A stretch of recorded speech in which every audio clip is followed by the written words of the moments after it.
This podcast is sponsored by nobody. Hey dudes, welcome to Splat from the Past, the only 80s themed horror and sci-fi show where things can get totally radical. Now today I will be welcoming back June Ahern, the psychic medium that I talked to last September that Annalisa Bastiani recommended me to. And we are going to nerd out on the entertainment of our youth, talking about film, television, and music. And, she's a Bay Area native from way back, my parents' generation. So it'll be a lot of baby boomer type stuff, you know. And I really enjoyed talking to her last September. She was like a friend that I've always had but never met. We're both very body and very honest and straightforward. And so I can't wait to have June back on and nerd out today. It's going to be fantastic. I have got some toe curlers coming up in the next week or so. A lot of great interviews that you're all going to love and stuff. Guests that you're all going to love in the world of cult film and so forth. And I know I keep saying this, but every day I just got to count my blessings for all these amazing guests that God has given me, and they've been, so fantastic. I haven't had too many duds this year. I mean, a couple, but not a whole lot of duds. But like, I just been so friggin' lucky. I mean, even the ones that I'm not satisfied with, I hold myself accountable for those, But then I just look at them and go, man, I still can't believe that interview happened because it is so fantastic. I am just so blessed and lucky every frickin' day. So yeah, here is my new interview with June Ahern.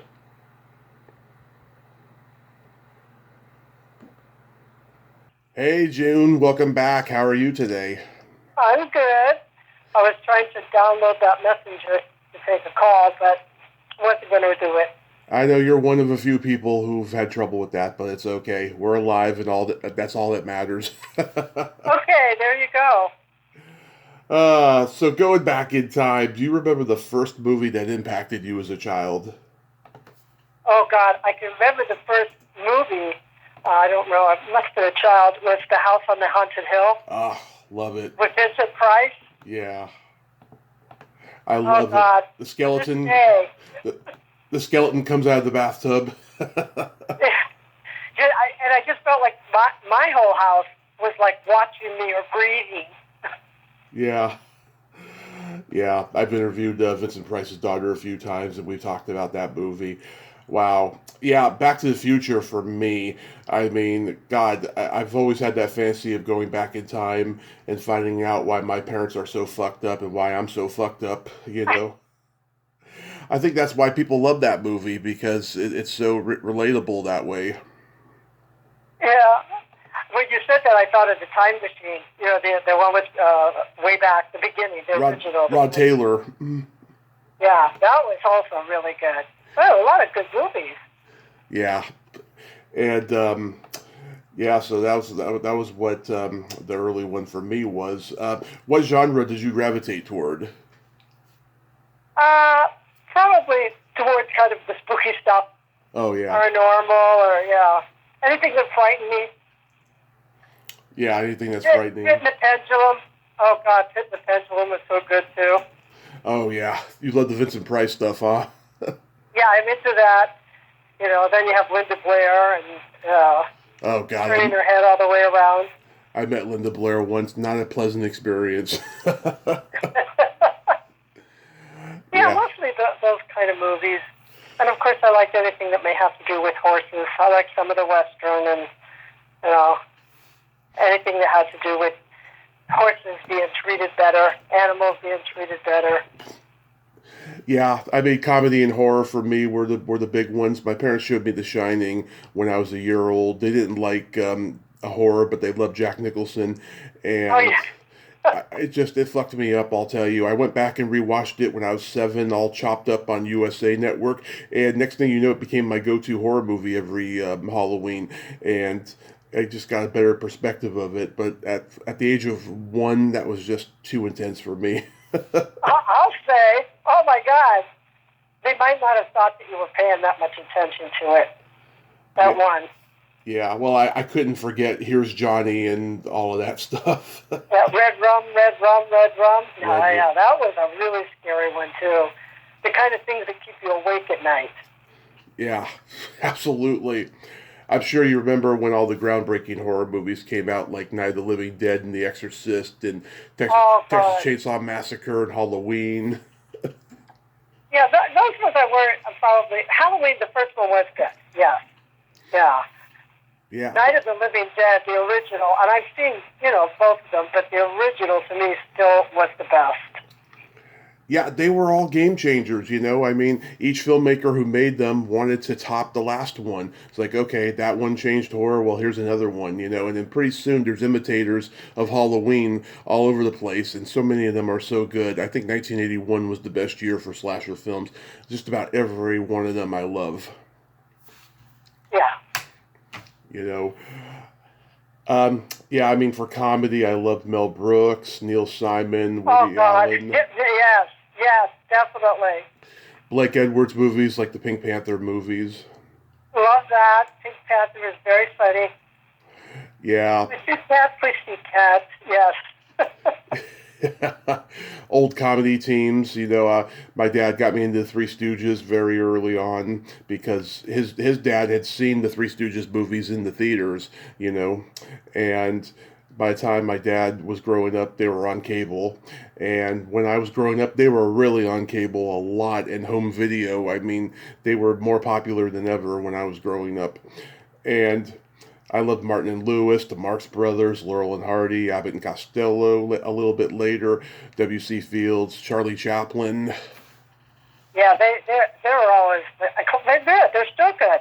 On TV, I remember Fractured Fairy Tales. Oh my God. Mm-hmm. I love Fractured Fairy Tales. I didn't see Fractured Fairy Tales. Oh, okay, that was with Boris and Rocky and all of that. The Rocky show. Oh, the cartoons. Yes, Rocky and Bullwinkle cartoons. Sorry, I just jumped to the next thing. That's okay. So many things are going through my mind right now. Yeah. Yeah, so, what did you like for comedy? Well, Neil Simon. I really did like Neil Simon. I'm not really into very kind of real goofy comedy. Mm-hmm. I like the Marx, but I did like, things like the Marx Brothers and all of that. Right. I really think comedy. I mean, when I think of comedy, I think of Young Frankenstein. Oh, love it. I love it. Yeah. I mean, I don't know how many times I've watched that. Oh, you gotta watch it at least once a year. It's so good. And more later, like my Cousin Vinny is one of my absolute favorites. Oh my God. Absolute favorites. I love that. The part where Vinny's going to meet go meet his cousin's friend for the first time. His cousin's friend thinks he's coming to rape him in the ass. He doesn't understand that he's his lawyer. I just love her. Oh yeah, big man. Marissa Tomei. Oh, she is so perfect. Yeah. She won the Academy Award for that. Did she win an Academy Award? She did, and she mentioned her acting teacher in her speech, and I've had her acting teacher on here twice, Kate McGregor Stewart. Oh, wow. Well, then, he's a very good teacher. Yes. Because she was for real. Having been back, east and had friends and clients. That was a lot of fun. She did that character again on Saturday Night Live, and they were doing a OJ trial sketch where she was a witness. Oh, I missed that. I'll have to look that one up. Oh, it might be on YouTube. They're starting to put SNL clips on there, whole SNL sketches. Yeah, it may be on there. I think it is. But yeah, there's that. There's one where she was Lisa Marie Presley, and her and Michael Jackson are on Stuart Smalley's show. It was really, really funny. I love her. Yeah, how about? Well, I did like Barefoot in the Park, and that's a long time ago. That's a Neil Simon one. Yeah, that's Redford and Fonda. That was the first of, I think, 3 movies they made together, and they had a romance, but they knew it couldn't go on because they were both married to other people at the time. That's always a problem, isn't it? Always. Not unless you don't give a fuck. And later, like the Blues Brothers. Oh, we're huge Blues Brothers fans in my family. My dad and I used to watch that movie all the time when I was a kid. You laugh from one thing to the next. I mean, you just kept laughing. It was probably the first 2-hour movie I ever really got into, to tell you the truth, because I didn't know the concept at the time. All I knew was this is a long movie, and I just friggin' loved it from start to finish. I remember thinking, my then ex-husband, let's go see this. And I said, I don't want to see that, figuring if he wanted to see it, I'm not going to like it. Turned out I loved it. Oh, yeah. I mean, every line in there is a classic, every friggin' line. You're on a mission from God. How much for the little girl? And then they're in the bar, the country Western bar, and they're throwing bottles out of it, everything. They got the Bob's Country Bunker. Yeah. I love that. I've talked to musicians who had that in real life when they were playing when they were playing certain places. They had beer bottles thrown at them, or even worse. I'll tell you. Oh wow! Yeah, that was a very realistic situation they put in there. But I don't think that would happen in a country bar very much, unless the rednecks were alpha assholes. Because mostly country people are very respectful and nice. But that might have been a certain places. And we won't say too much just in case somebody's listening and look us up after, whether it be the rednecks or the bikers or whatever. Well, the Bangles played a punk club in London the first time they ever went there, and the lead singer Susanna Hoffs had a milk carton thrown at her, and the sharp edge cut her forehead. Oh. Yeah. Yeah. Some audiences can be rather lively. Yeah, and as they were disinfecting the gash that was left, they noticed that there was pre-chewed gum in her hair too. Yeah, that's a true story. There's a movie I really laugh at every time I've seen it. And I can't remember the name, but it was something like Train, Car, Plane. Oh, Planes, Trains, and Automobiles. Mm. Yes! I thought that was a really good comedy. It is. Right? And I've seen all the scenes that were cut from it on YouTube, because they uploaded the deleted scenes from the Blu-ray. I was like, wow, there's some stuff in here that's pretty damn funny that they should have kept in. There's more of the when they're on the airplane in the beginning of the movie. There's more stuff in there that was cut out that was pretty funny. Oh, then I'm definitely going to have to look it up, because it's one of those movies that next thing you're laughing again. Next thing you're laughing again. Yeah, and here's a an anecdote. When they're sleeping in the hotel room, and there's that kid who breaks in and steals their wallet. Well, there's a scene that was cut that explained he was the pizza man, and he didn't get a tip from John Candy. They actually had a screaming match over something, I forget what, and so he snuck into the hotel room while they were sleeping and just stole their money altogether. Yeah. I'm not laughing at evilly. Yeah. It is pretty funny if it's done right. Yeah. Yeah, I always wondered, why a kid would break into their hotel room and steal, their money. That was really odd, but hey, I found out at least. So you mentioned westerns, like what, John Wayne westerns? Yeah, probably when I was younger, I liked John Wayne. As I got older, I didn't care for him as much. I can't really tell you, exactly which Western I liked. I just liked the whole thing about the horses and them riding around, things like that. And then as you mature in life, and you begin to look at the reality, for me, historically, of what was going on, then I wasn't so crazy for Westerns. But I did always read the Western magazines. Oh, okay.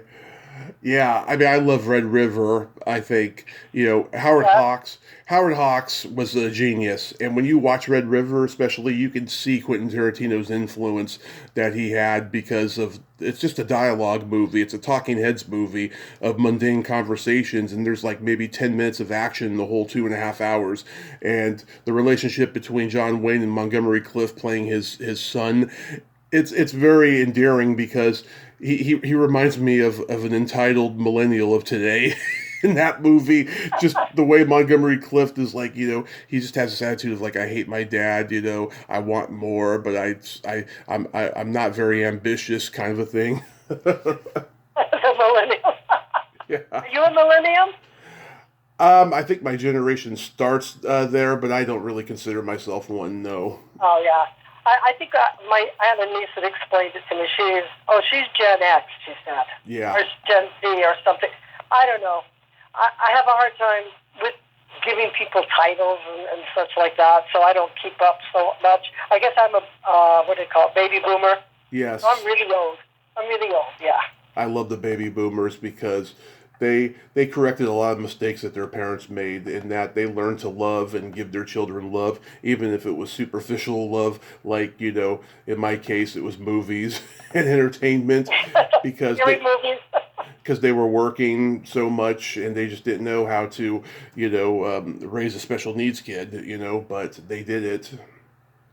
Well, we didn't know about special needs. Shy. I mean, when I think of it now, in my own family, a brother that stutters and was very shy and what he had to take without realizing that's not the way you treat somebody that's shy and stutters. Yeah, and also too, I mean, when they were going to school, there was like maybe one kid who was like an albino, or one kid there who was, whatever, and they didn't last very long in the school. They ended up going to a special school. They didn't have special schools anymore in my generation. They were done pretty much. But I got to go into the mainstream schools, and it was pretty interesting. Yeah, well, I went to school with the nuns. Yeah. With the beads and the headdress and the whole thing, and I can't say that all of them. I mean, there were a few that were not very nice, but most of them were actually very kind and well-educated and funny. Mm-hmm. I know people have a lot to say about them. I can actually name the two that I absolutely, to this day, I have not yet forgiven completely how bad they were Mm-hmm. to the students and to the talkative students like myself. Yeah. Did you like Hitchcock movies? Oh my God, yes, absolutely. Absolutely. I mean, Hitchcock, we used to watch him, of course, on television, Yep. when he had his show, and he was great. He really could build that tension where you find yourself not even breathing. You're not breathing with the actor, with the character. You're, Mm-hmm. I found out he did a movie with Joel McCrea, and it's considered to be the best movie that Joel McCrea ever did because he was mostly a B movie actor who did westerns mainly. But this was a thriller he did with Hitchcock. I think it was Hitchcock's first American movie when he came to Hollywood, and I'm looking up the title now. Oh, Foreign Correspondent, 1940. That's what it was. what was the title? Foreign Correspondent. Oh, yeah. Okay. I never saw that one. I want to see it because just to see Joel McCrea in a good movie, I mean, that's rare. But yeah, I mean, Vertigo, I love. That movie is metaphorically about Hitchcock's lust for Grace Kelly, and so Jimmy Stewart, he's stalking Kim Novak, the pretty blonde, but it's all about Hitchcock's inner demons in that movie. Ah, okay. Yeah, That one gave me vertigo. yeah. Going up the stairs and the tower, and yeah. Yeah, North by Northwest, I love. The Man Who Knew Too Much. Psycho. I mean, Psycho. to this day in a hotel, if you take a shower, you got to check to make sure nobody's coming in to stab you to death. Yes, The Birds. All the birds. Oh my God. That's a Bay Area movie. And last time we talked, you told me that Veronica Cartwright was possibly going to play you in a movie.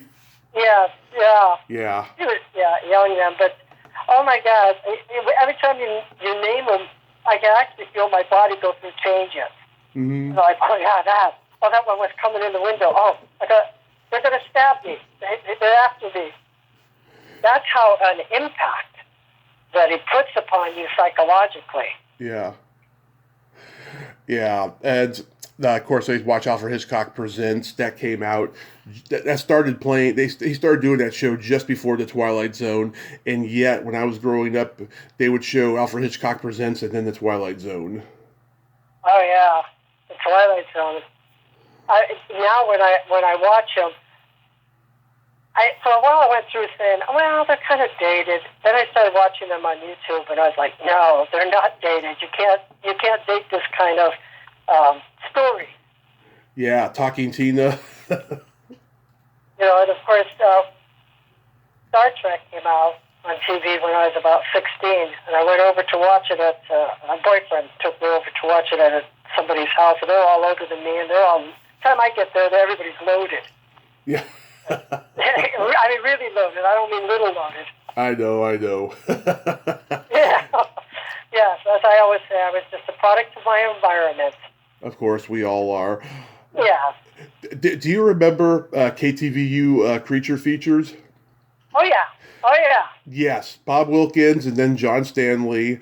I mean, I've interviewed John Stanley twice, and I've met him in person twice. He never remembers me, and that's fine. He's a legend, and and he would interview the Star Trek guys. He'd have those interviews and stuff, and interview Christopher Lee and so forth. And he's written so many books. He's written, like, I don't know, 18 books or something, and he's got, like, transcripts of those interviews in them. And I mean, what I loved about Creature Features is that it was just so cool. I mean, they didn't have a lot of money of production values, but so much imagination and showing those movies. And they would have a double feature night. You could see the Golden Voyage of Sinbad and then The Bride of Frankenstein, or one night you'd see Carnival of Souls and then Lady Frankenstein. I mean, they were just so eclectic in the Creature Feature movies they would show. Yeah, well, even when you said them, I go, oh yeah, that one and that one. Tales from the Crypt. And Tales from the Crypt was pretty good. I didn't get into it too much, but I would watch it once in a while. There are a lot of good things on. You probably don't remember something called One Step Beyond. That was one of my favorites. I've heard of it, but yeah. I got you. Weren't allowed to stay up because it came on too late, so my mother would reenact it out for us while we're having breakfast before we went to our little Catholic school. Oh God! And if it meant that somebody died and fell down, she would fall on the floor. We were all eating our cereal, looking over at her. But she loved that, so maybe that's what got us all into that kind of genre. I am sorry, but mom acting it out is not the same. Oh God! If my parents did that when I was growing up, I would just have a tantrum because I want to see the real thing. I grew up in the VHS era, so my parents taped everything if I missed something, Yeah, well, it was a little different. I mean, kids, there was certainly more scheduled and disciplined. Well, for us, for our family, there were 8 kids. I guess you kind of had to, have some sort of schedule and discipline. Remember Carol Doda? She hosted the KICU Action 36 movie. I know the action. I don't remember her. No. She was a big-breasted stripper who I think had a porn. Carol Doda. Yeah, I think she had like a porn career or something for a while. Yeah, I remember my parents telling me about her. I never actually saw it. I'm always looking for clips on YouTube, but I haven't found any of her. But yeah, I know what she looked like, of course. And of course, we had KBHK 44. They would show classic movies at 8 p.m. during the week or at 2 a.m. all the time. It was like our $1 million movie, pretty much. I saw everything from The War of the Worlds to Houseboat with Cary Grant to What's Up Doc, which is my favorite comedy of all time, and The Bad News Bears Go to Japan and Big Bad Mama and all these eclectic movies that I would see in the summer back in the early 90s. Oh, that reminded me in the 50s, coming back, we watched, it was on television, but it was the movies like The Tallest Woman, the big giant.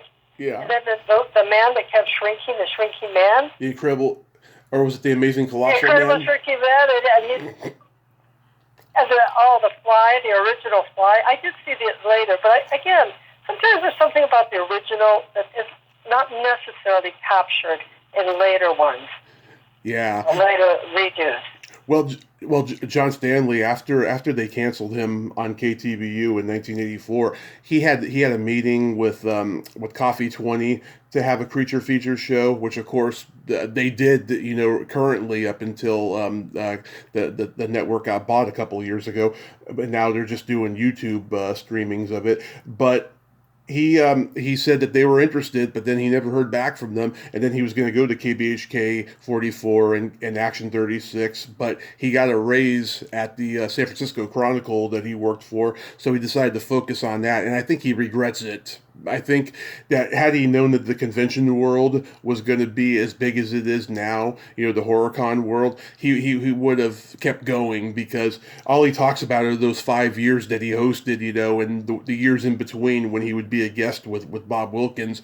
I think he wanted more to talk about. But, you live and you learn. Yeah, you make choices, and at the time that you make them, they're right for you.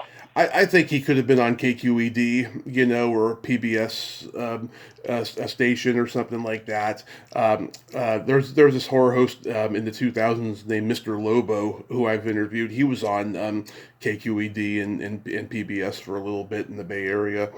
And then, he had a controversy of showing, I think he showed a horror movie that used to be in the public domain, and then somebody copyrighted it around the time that he showed it, and I think he got into some legal trouble with it or something. But because when I was growing up, the only horror hosts we didn't have any more local people. We had Rhonda Shear and Gilbert Gottfried on USA Up All Night, and Joe Bob Briggs. He was on the movie channel. We didn't have the movie channel. That was the only channel that we couldn't afford, because my mom worked for the cable company. We had every channel for free, but the movie channel was not for free, and it was expensive. So I had to wait until TNT Monster Vision for Joe Bob Briggs.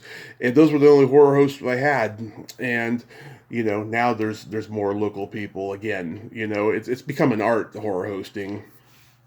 Yeah, and because it really, it gets to you. It makes you think that this could be real. And if it is real, how safe am I? Yeah. So, a feeling. God, I remember when 36 came on, television used to be channel 7, 5, 4, and 2. And then 36 came on, and that's when they, as you said, they had the movies. It was so exciting.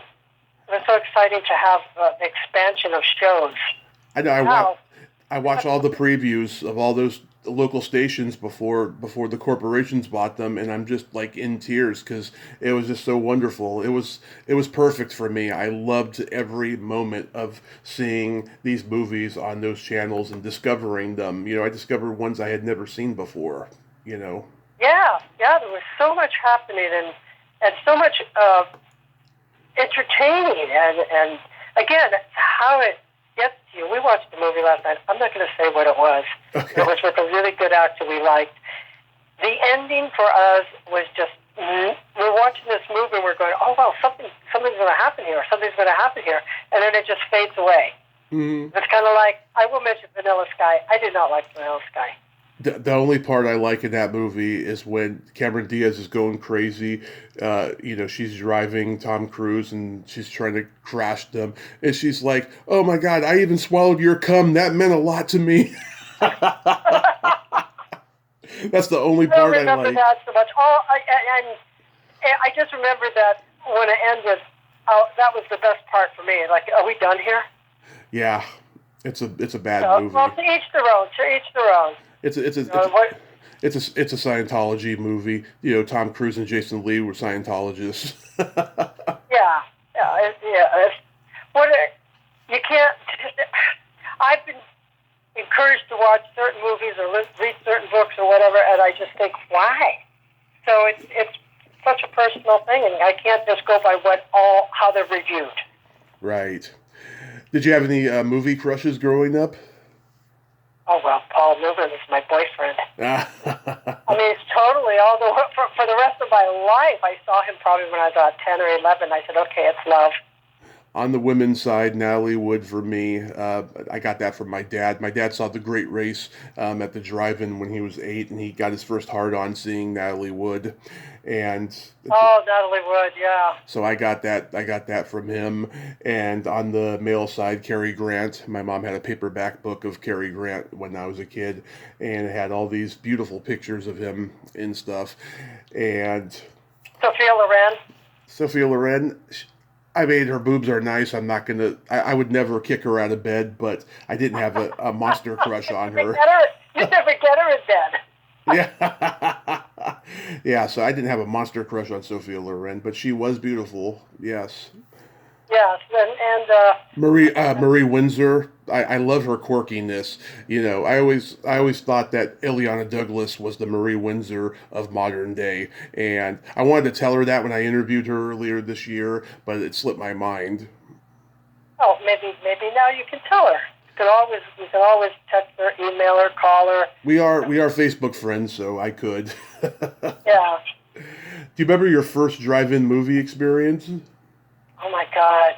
My very first one. Well, I was a little kid when I went with my older sisters and brothers would go, and I can't remember, but... Did you ever go to the Burlingame Drive-In?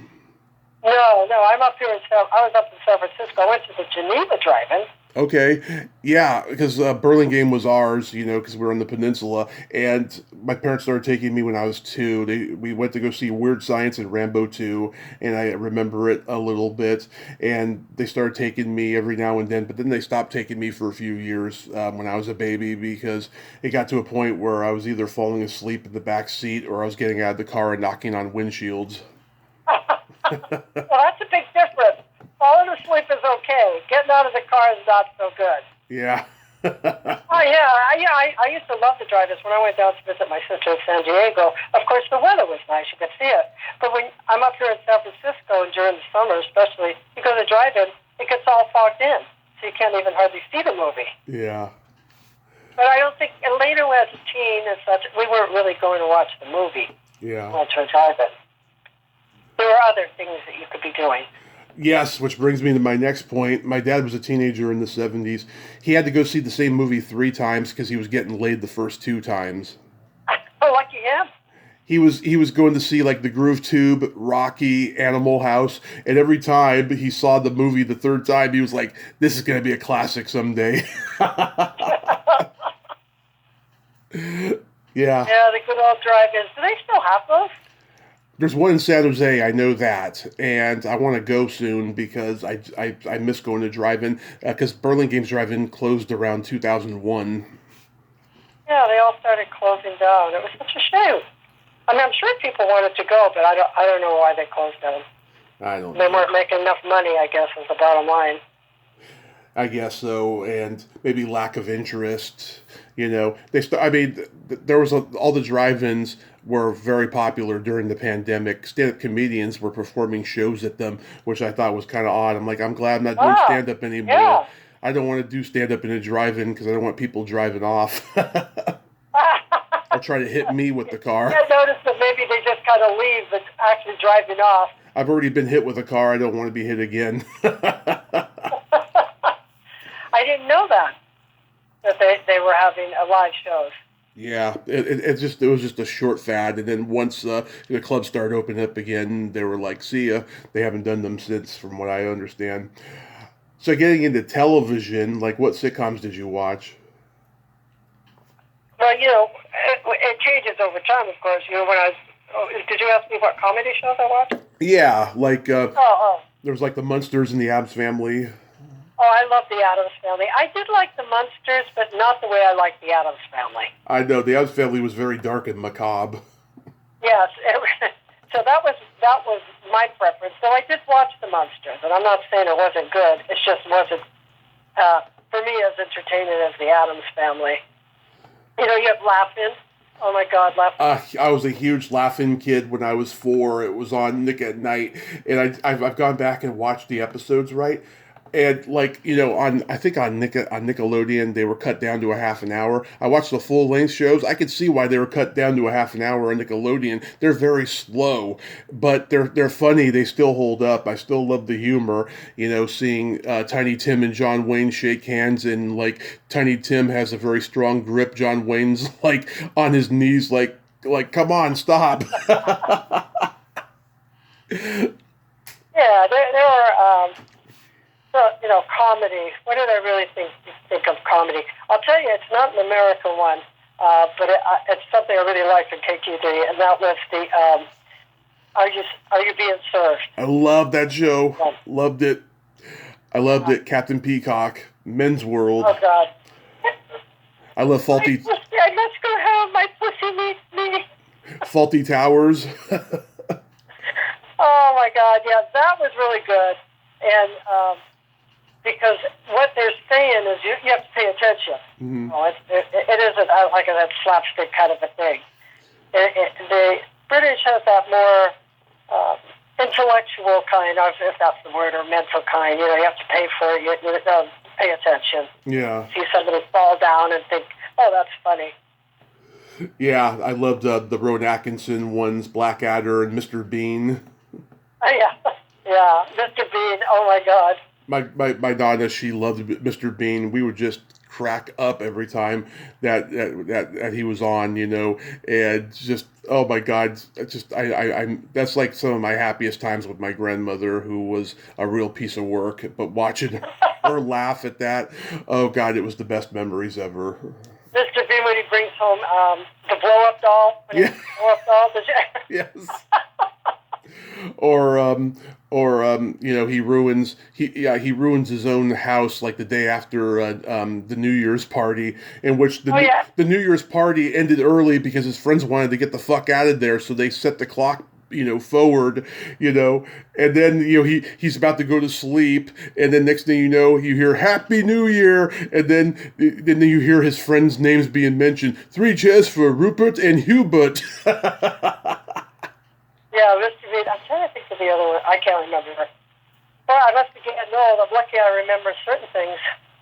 Yeah, like I love I Dream of Jeannie, and oh yeah, she is really great. She's really great, Barbara. Yeah, and there's that controversy with her belly button being shown on TV, which I found out later it was because they thought it was an enticement of the breasts and the vagina, and then 2 years later, Star Trek broke that rule forever, with Barbara Luna, who I've interviewed, and Nichelle Nichols showing their belly buttons on TV. And then pretty soon, a few years later, Gene Roddenberry did a pilot called Genesis 2, where Mariette Hartley had 2 belly buttons, and that was his revenge on the network. Yeah, well, you know, it's like, I Love Lucy. Mm-hmm. There are a lot of good things on there. But that's a separate bed. You know, there was a time where people didn't sleep in the same bed. Right. And married couples didn't sleep in the same bed. But things started to change. What was the one with,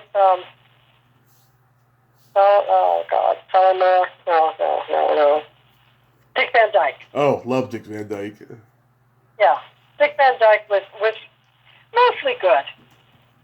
Yeah, I liked it. I watched it. I can't say it was as funny as some of the others. The one where Mary gets her big toe stuck in the water faucet. That was a parody of the 7-Year Itch, when Marilyn Monroe got her big toe stuck in the faucet.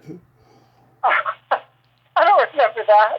Oh, that's a classic. And I remember the actor who played the plumber who helped get her big toe out of the faucet, Arthur Mallet. Arthur Mallet was this Englishman who could play anything, and like I saw him in a lot of movies in the 80s, and he was just this really eccentric English character actor. Yeah, that's Bewitched. Bewitched? Bewitched? I watched Bewitched, yeah. I remember the one where Henry Gibson from Laugh-In plays Napoleon. Monsieur Stevens! Or they did the time traveling and different people came. Yeah, that was good too. Yeah. There were just so many. I think I used to watch more television programs than I do now. Well, you had to back then because that's all you had. Yeah, that's right. You only had so many stations, and that's all you had. Now you can flip between hundreds of them. I'm sure you remember when the Beatles were on Ed Sullivan. Oh, yeah. Oh, my God, yeah. Absolutely. Yeah. Yeah. How did you feel personally when you saw them? Oh, I loved them. Mm-hmm. I loved them, and, you know, yeah. I cut my hair in a Beatle cut back then with the bangs and everything. Well, it was different, and mostly I always listened to, I have older siblings, so I grew up in the 50s listening, dancing to all the songs, Elvis and all that, so the Beatles were different when they came in. I think I was about 14 when they first came on at Sullivan. My mom was 10. She got to meet them backstage at the Cow Palace, and... Oh, wow, yeah, I went to the Cow Palace one, but that was later. That was much later. Yeah, and my great aunt, she worked for the Hilton in San Francisco. She knew a lot of famous people. She had connections, that woman. And my mom got an autograph, and my uncle accidentally threw it out later. No. And to this day, she will not forgive him. Oh, I don't forgive him either. Yeah, well, back then no one was really taking selfies, so she didn't get a picture with them, which she regrets.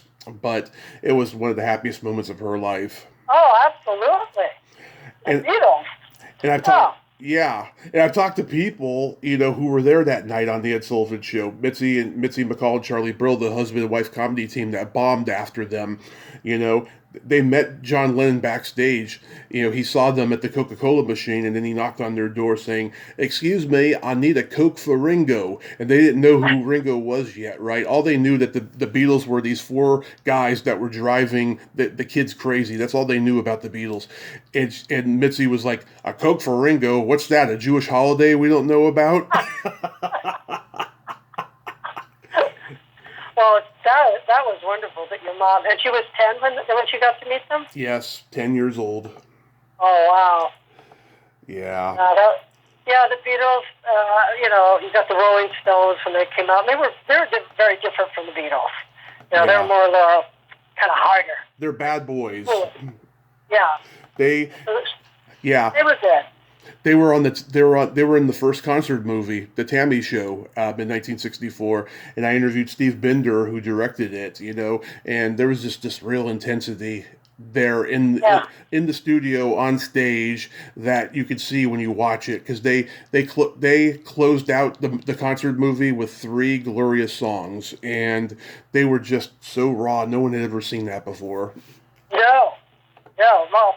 Right, other than anybody that was in more to black music, if you were allowed to watch it, and a lot of the white kids weren't allowed to be part of that when it came out more in the 50s, very slowly, and Rolling Stones, more of that kind of, as you say, raw energy. They were on the Hollywood Palace with Dean Martin, and Dean Martin was known as the nicest guy in show business, but he made a snide comment introducing them on stage, which people to this day were like, what the hell is with that?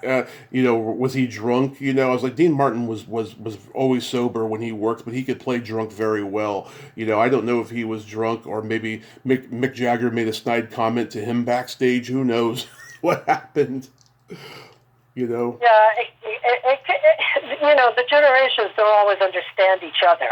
Yeah. Or rap first came out. There were people that said, "Oh no, you don't want to listen to that kind of music." And I had a son that was coming into teenage years, and got to listen to some of it. Some of it I didn't like at all. I hated it, and other ones were like, "Yeah, I was singing along with it or trying to." Of course, he'd laugh at me.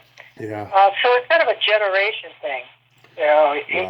I mean, Lawrence Welk. We used to watch Lawrence Welk. Oh my God. Oh yeah. Talk about the goodness of life. There were good people on it, but it was considered very family. Yeah. Did you like the Monkees? The Murphys? The Monkees. Hey, we're the Monkees. Oh, the Monkees. Yeah, my sister liked them a lot more. I like the Zombies. Uh-huh. Yeah, Time of the Season, She's Not There, yeah. I love them. They still tour, Rod Argent, he always ends their shows with Hold Your Head Up. Yeah, so, like my older sister was really into Elvis.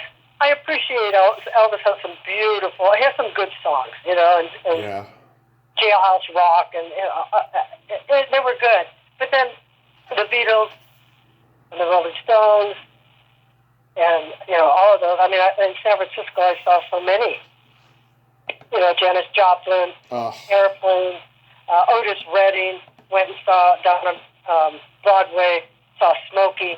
There was so much in San Francisco that was great to go. And now concerts are so huge.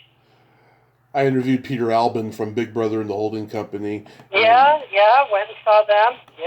Yeah. Fillmore West and the Carousel Ballroom and Winterland. It's just my dad was at Frampton Comes Alive. It's just a really fabulous time. I mean, they're still doing concerts, all over. I just don't go anymore. Yeah, well, they're expensive now, and that's how they make their living because they don't have record sales anymore, which is sad.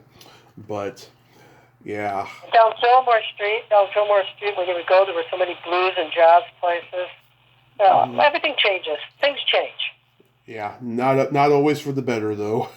Yeah, I guess it depends on who's going. I mean, the younger people wouldn't realize what I have. In my generation, that you could go someplace and the stage is right there, and you could stand in front of the stage, and it didn't cost you, a whole week, if you even made it in a week payment to go see them.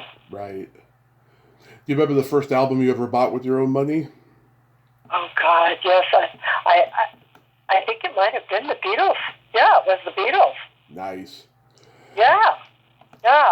I had all my albums, and then I had some construction done in my basement. I put all my album stuff there, and I said, now leave this part of the basement alone. I came back, and they said they took everything to the dumps. Yeah. Everything.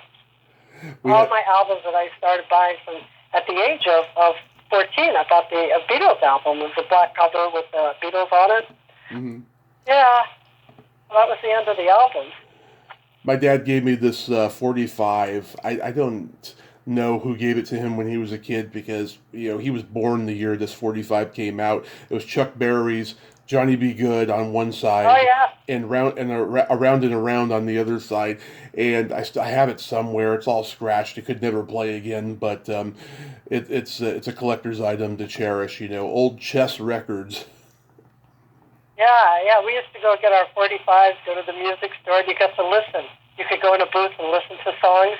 Oh, yes. They used to have those booths at Great America where you could, sing a karaoke song and then have a recording of it afterwards. I regret never doing that. And plus, I'm sure I was conscious of how shitty my voice was anyways. I became somewhat of a professional karaoke singer in my 20s and 30s during my alcohol days, but Yeah, and your singing improved during your alcohol days? Never did. Never. Not once. No, mine is so bad. Once I was out with my mother at a karaoke place, and she was a good singer. And but I got up to sing something, and when I came back, she said, "That was so embarrassing. I can't even face that you're sitting here with me." I said, "Well, I guess I better not get up and sing anymore then." My mom's a huge Motown fan. I got that from her. I love all that stuff: Temptations, Miracles, Martha and the Vandellas. Oh my God, yeah, absolutely. The Four Tops, Sugar Pie, Honey Bunch. Yeah. They're all gone now, the Four Tops. They're all dead. I know. The funny one in the group died recently. He was the last one. Yeah. Motown was incredibly awakening and wonderful. Just to have that whole feeling, the Shirelles, the Gladys Knight and the Pip, it just goes on and on. The talent that came out of Motown. Yeah. And God, we had a big box of vinyl records, everything from the Beatles and the Stones to Carole King's Tapestry to Fleetwood Mac. That was a great one. Rod Stewart. I think my dad's first concert was Rod Stewart at the Fillmore West with the Faces. Oh God, I remember now my first concert. It was down at the Longshoremen's Hall in San Francisco, down at the wharf. And oh my God, I can't believe this is my brain has just stopped. The Jackson 5 were there. Yep. And so was, I hate to even say it. I wish I could whisper it so you could tell me the name. You know, Tito just died the other day. Fine. Yeah, Tito Jackson just died the other day. Sadly. And Longshoremen has some great people. Yeah.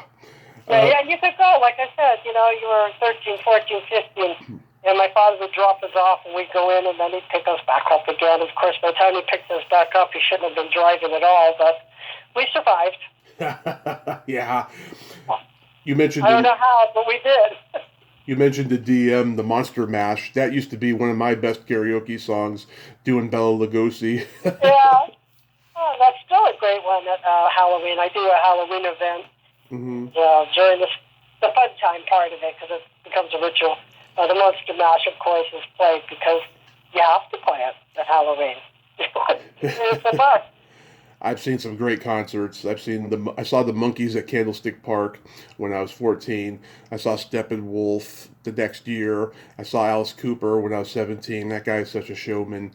And I've seen everyone from Aerosmith to Joe Walsh and Bad Company. The Who I saw with just Roger and Pete.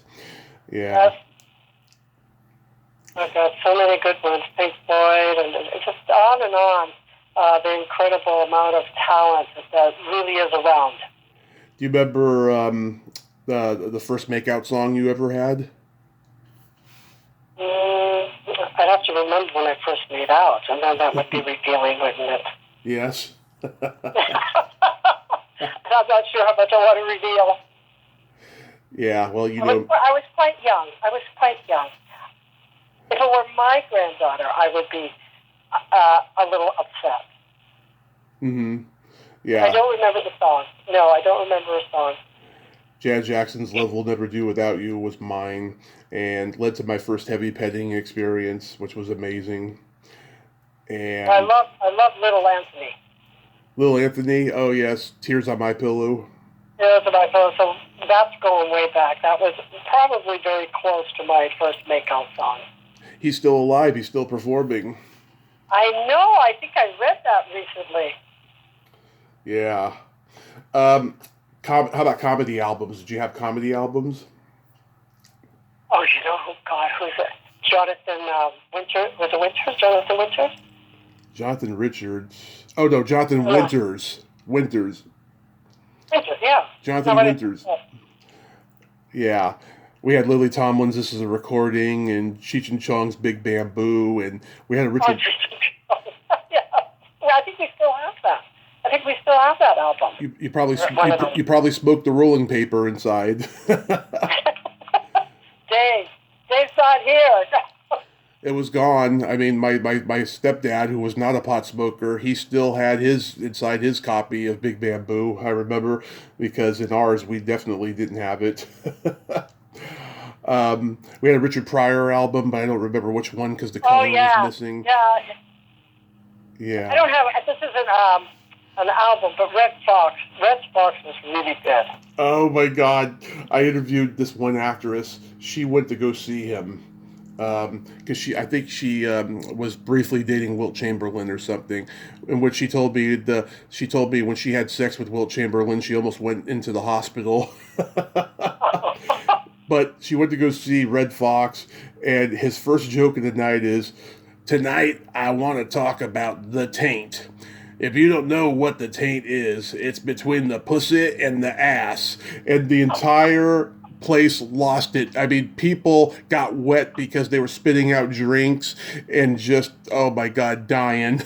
Yeah, I saw him on something on television. I can't remember where. They were interviewing a woman comedian, and she talked about working with Red Fox, and first she's like, I can't stand him. So insulting about this and that. And she goes, and then after I got to know him, we were laughing and everything. He shocked so many people. He'd come out and say whatever he wanted to. Mm-hmm. He'd just come out and say it. I love it. So what do you got going on these days, June? Well, I just, I'm not teaching so much. I'm not doing my readings anymore. I have a Halloween event coming at a historical castle where I live in Pacifica. I have that. So just, doing something like this, mostly retired and learning how to stop doing all the time and just do what I want to. Mm-hmm. And it's really a hard lesson when the majority of your life has always been, what can I do to get whatever I'm after? Yeah. It's a hard lesson right now. Being a double Gemini, I'm trying to slow down, and that's my lesson for this lifetime at the moment. Just selling my books, still doing stuff like that. That's so awesome. Are you still looking for the possibility of having, movie adaptations of your books? He told me not to. When I see Quentin Lee, that's the one, and he says, I haven't given up on it. I'm doing some other projects. Nice. So in his mind, he still wants to do it. Nice. But I believe he's building his reputation. He's getting a lot more acknowledgement for what he does. Right. And he's into comedy, and he's got Canadian TV programs going and such like that. So I just kick back and say, well, whatever. It'll either be or it won't be, but it's not going to make or break my day. Yeah. Well, I hope it does happen because magic could be made, with book adaptations and movies and stuff, and I'm pretty sure something will come of it. I really feel strongly about that. Oh, thank you. It'll be fun. It'll be an interesting part of life for me. Yeah. As I've gotten older, I don't wait for something great. Mostly, I'm hoping for my health at this point of life. Mm-hmm. I still like to stay in tune and still see people and still do some paranormal investigations for the Haunted Bay. Mm-hmm. I look at it as keeping myself amused and interested in life. Well, that's so that wonderful. sounds kind of gloomy. That sounds rather gloomy, doesn't it? Oh. It does, but it's playful gloomy because that's what you like. Thank you. Yeah. Okay, playful gloomy. Playfully gloomy. It sounds like the program I used to like, Dark Shadows. I used to run home to watch it. Oh yeah. I love that. Angelina? Yeah, Catherine Lee Scott and oh God, the little girl Sharon Smythe. I've interviewed both of them on here. Oh, yeah, I used to love that show. I didn't realize it was a soap opera. I mean, it was like an ongoing. I just know that I'd run home I went to Mission High School. I'd run up Noe Street, which is a really steep hill, so I could get there in time. Anyway, that's all I'm doing, enjoying my life. Yeah, I didn't know about it until what's his name, Tim Burton made the movie, and then I went back and looked, and there was a remake of it in the early '90s that I wasn't aware of, and stuff. It's crazy the Dark Shadows universe. I've talked to horror movie actors who told me their first reference point for horror was Dark Shadows. So yeah, it was good. It was. I got a couple jokes for you. Okay. Okay, what kind of meat does a priest eat on Friday? Fish. None. I gotta remember. I'm terrible to remember jokes, so I'm gonna write that down. Okay. Yeah, it's a nun pun. It's a nun pun. And you know the difference between tofu and a dildo? No. They are meat substitutes. Okay. It doesn't necessarily mean that they have to be bad substitutes, by the way. Yeah. Just saying. Well, you had that story about your nephews bringing you and your sister's dildos. Oh, my God. When you worked at the dildo factory? Yeah. Yeah, and she's handing them out. Okay, who wants this one? What color do you want? Here, what size did you need? Oh, here you go. And then there was a deformed one. Yeah. I can't remember who took the deformed one. Yeah. That's hilarious. June, I love you. Thank you for nerding out with me today. All right. Thank you for having me on. Cheerio. Yes, you have a great day. Be safe out there. Thank you. Okay, bye. Bye-bye. Well, there you have it. June Ahern, ain't she a sweetheart? I just love her. She's so damn funny. I love her energy. And I'm so glad we got to nerd out today. Common experiences of being Bay Area natives. It's just so friggin' amazing. Well, until next time, this is Tommy Throwback Kovac saying there's no shame in living in the past because the present sucks. Later, dudes.